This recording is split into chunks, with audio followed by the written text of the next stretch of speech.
Ok, bora! E aí, você já tá naquele ponto em que você tá considerando juntar suas trouxas e morar junto com o seu namorado ou namorada? Talvez esteja na hora de você consultar uma advogada, porque você pode estar iniciando uma união estável sem que você tenha escolhido isso efetivamente. Nesse vídeo a gente vai explicar um pouquinho melhor sobre as consequências jurídicas. Vamos lá!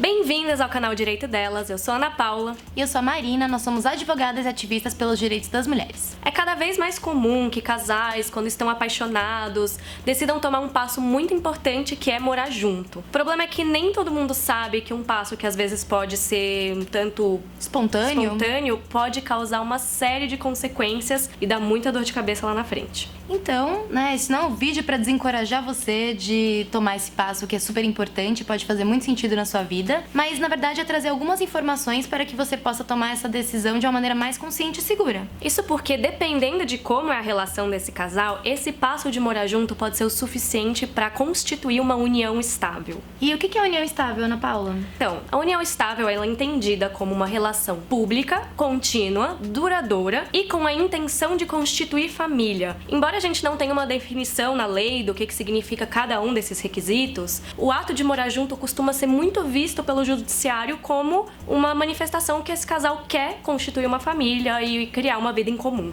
E pra deixar bem claro, quando a gente tá falando em constituir família, a gente não tá falando que esse casal necessariamente quer ter filhos, tá planejando ali o enxoval do bebê. É realmente a intenção de você formar uma vida em comum, né? Diferente de um namoro, em que você pode amar muito a pessoa, vocês podem fazer planos juntos, viajar juntos, mas que não tem aquela intenção de construir uma vida em comum. Diferentemente de um casamento, de uma união estável, né? Então, justamente por conta disso, e é bom frisar que união estável, ela acontece de fato. Ou seja, a gente depois que acabar, quando for discutir, o que rolou ali naquela relação, não importa se teve um contrato ou não. E é justamente por conta disso que é importante que você tenha uma conversa com seu companheiro ou companheira para que isso fique esclarecido e de repente vocês formalizem. E aí, a preocupação de advogado em relação a isso vem do fato de que, se você não formalizar, a sua união estável ela vai acontecer a partir do regime legal, que atualmente é o da comunhão parcial de bens. E só explicando, a união estável, para fins legais, ela é praticamente equiparada ao casamento. Então, nesse momento, ainda que você não assine nenhum contrato, é como se você fosse, aos olhos da lei, casado.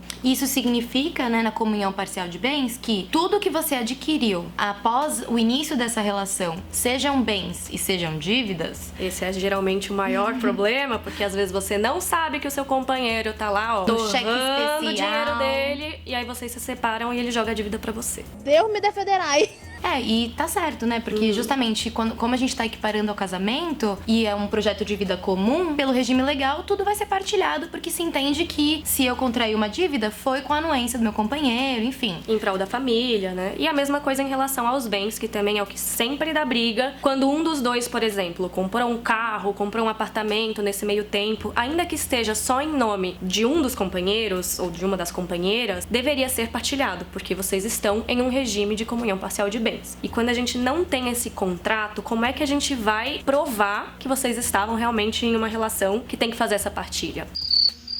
Nesse caso, lá na frente, a gente usa tudo que tem disponível, desde status do Facebook, foto em comum. Só explicando que isso é feito através de uma ação judicial que chama ação de reconhecimento e dissolução de união estável. E aí costuma, assim, ser um processo bem chato, invasivo, porque você vai ter que comprovar para um juiz que a natureza da sua relação realmente foi ou não foi de uma união estável. Como a Marina falou, muita conversa vai ser exposta, fotos, coisas muito íntimas desse casal que pode ser bem desagradável. E é claro que a gente nunca pensa nisso quando a gente tá iniciando uma relação. Mas eu acho importante que haja essa transparência em relação à natureza da relação com o seu companheiro, ainda mais quando vocês estão iniciando esse novo momento juntos, para que todo mundo fique na mesma página, Então, se, por exemplo, a intenção de constituir família não está presente na sua relação, porque na verdade vocês estão indo morar juntos, porque, por exemplo, estão com problema de achar apartamento e é só uma decisão ali prática. Ou por uma questão de economia, porque sai mais barato você dividir apartamento com alguém do que morar sozinho. De repente, você pode ir lá e fazer um contrato de namoro, que vai deixar bem claro ali quais são as intenções de vocês dois. E aí isso vai, a princípio, afastar essa configuração de união estável e também dessa comunhão de bens.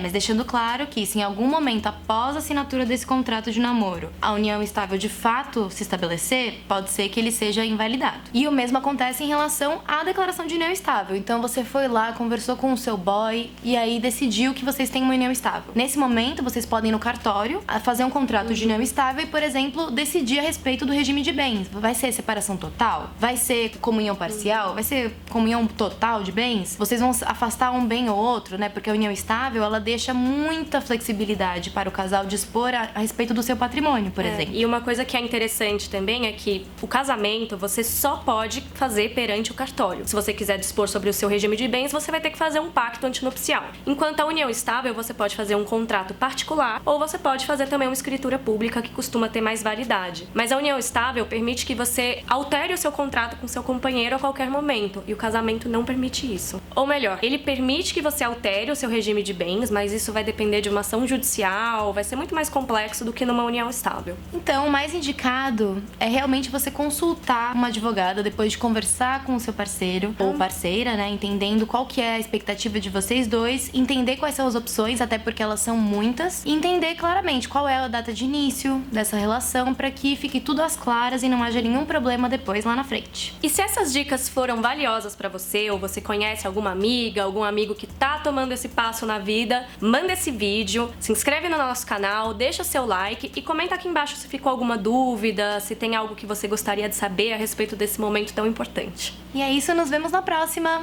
Desejos É difícil falar sobre casamento pra você, não? Aquariana. Disclaimer: esse vídeo está sendo gravado por uma advogada aquariana que só faz divórcio. Muito difícil falar em começar, mas falou em acabar é comigo mesmo. Que hora.